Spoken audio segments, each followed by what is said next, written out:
लाहौर बागबानपुरा विच 3 मंजिला मकान जमीन बोझ खातीन ते बच्चे समेत 10 अफराद जहां बाग मलबे तो 11 अफराद नूं कट लिता गया और 6 तो 7 अफराद दे दबे होने का खदशा। चढ़ावाला विच बारिश के बाद खस्ता हाल छत डिग गई। रेस्क्यू के मुताबिक मलबे तले दब के 2 कमसिन बचे जहां बाग के 2 शदीद जख्मी हो गए। वज़ीर आला पंजाब मरीम नवाज का बागबानपुरा विच छत डिगन नाल कीमती इंसानी जान दे ज़िया उत्ते इज़हार अफसोस। सोगवार खानदाना नाल इज़हार हमदर्दी। जख्मियां दे बेहतरीन इलाज की हिदायत।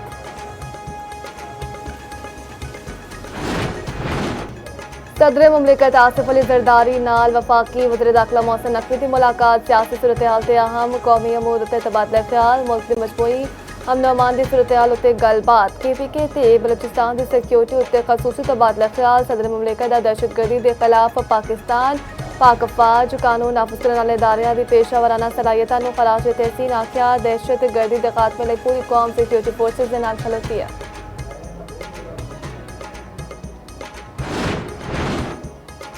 पंजाब आज तरक्की ते गवर्नेंस विच सब तो आगे है। पंजाब की तरक्की नूं दुनिया की कोई ताकत नहीं रोक सकती। जिन्नी कामयाबी नाल आज पंजाब चल रहा है, हर जगह मिसाल दी जा रही है। वज़ीर आला पंजाब मरीम नवाज का लाहौर विच लेडी पुलिस अफसरां की पासिंग आउट परेड नाल खिताब आख्या। पंजाब विच जराइम की शरह घटतरीन सतह उत्ते है। होर आख्या पंजाब की धरती नूं दियां पैना ते मावां लई महफूज बनावांगे। जे खातून वज़ीर आला या चीफ जस्टिस बन सकती है तो IG भी बन सकदियां ने। वज़ीर आला पंजाब ने परेड का मुआयना भी किया। हाथ हिला के लेडी अफसरां दे अहले खाने नूं जवाब भी दिता। सऊदी अरब ने $5 अरब का कर्ज 3 वरियां लई रोल ओवर कर दिता। वफाकी वज़ीर खजाना मोहम्मद औरंगजेब ने तस्दीक कर दी। आख्या हुण पाकिस्तान के ज़र मुबादला के ज़खायर मौजूदा सतह उत्ते बरकरार रहणगे। सऊदी अरब ने कर्ज पाकिस्तान नूं UAE नूं अदायगियां लई फराहम किया सी। इब्तदाई तौर उत्ते मुद्दत 3 माह मुकर्रर की गई सी।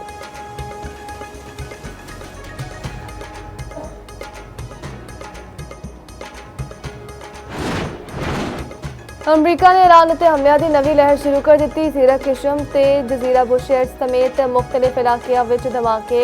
ईरान की बेरीनाका बंदी भी सख्त। अमरीकी सेंटकॉम का 20 तिजारती जहाज वापस मोड़ने का दावा। दूजे पासे अमरीका ने इसराइल नूं भी हमलियां विच शामिल करने का मनसूबा बना लिता। अमरीकी मीडिया के मुताबिक हमलियां का मनसूबा 2 हफ्तियां तक जारी रह सकता है। अमरीकी अखबार की रिपोर्ट के मुताबिक सेंट्रल कमांड के सरबराह ईरान उत्ते वड्डे फिजाई हमलियां के हक विच ने। एडमिरल ब्रेट कॉपर ईरान उत्ते 2 हफ्तियां तक वड्डी बमबारी के हक विच ने।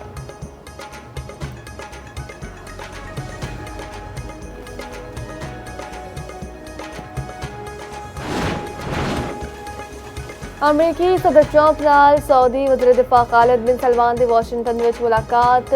अमरीकी मीडिया के मुताबिक खालिद बिन सलमान ने सऊदी वली अहद का खसूसी पैगाम अमरीकी क़यादत नूं पहुंचाया। सऊदी वज़ीर दिफा ने आख्या इराक विच मुश्तरका अमरीकी सऊदी हमलियां के बावजूद सऊदी अरब कशीदगी विच कमी का ख्वाह है।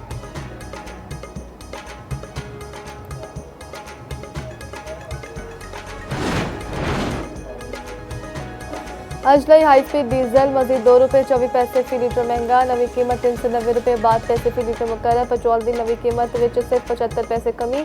नवी कीमत ₹335.6 फी लीटर हो गई।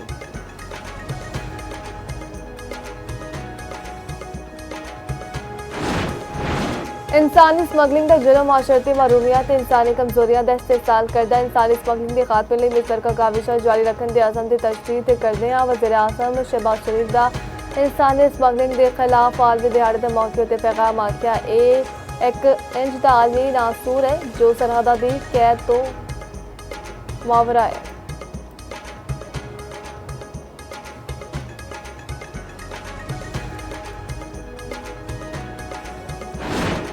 मोदी का नाम नेहाद शाइनिंग इंडिया अशकार पाकिस्तानी फिजाई हदूद की बंदिश। भारतीय एयरलाइंस लई वड्डा धचका। मोदी का जंगी जनून मैदान जंग विच हजीमत दे नाल नाल भारतीय एविएशन सैक्टर नूं भी महंगा पै गया।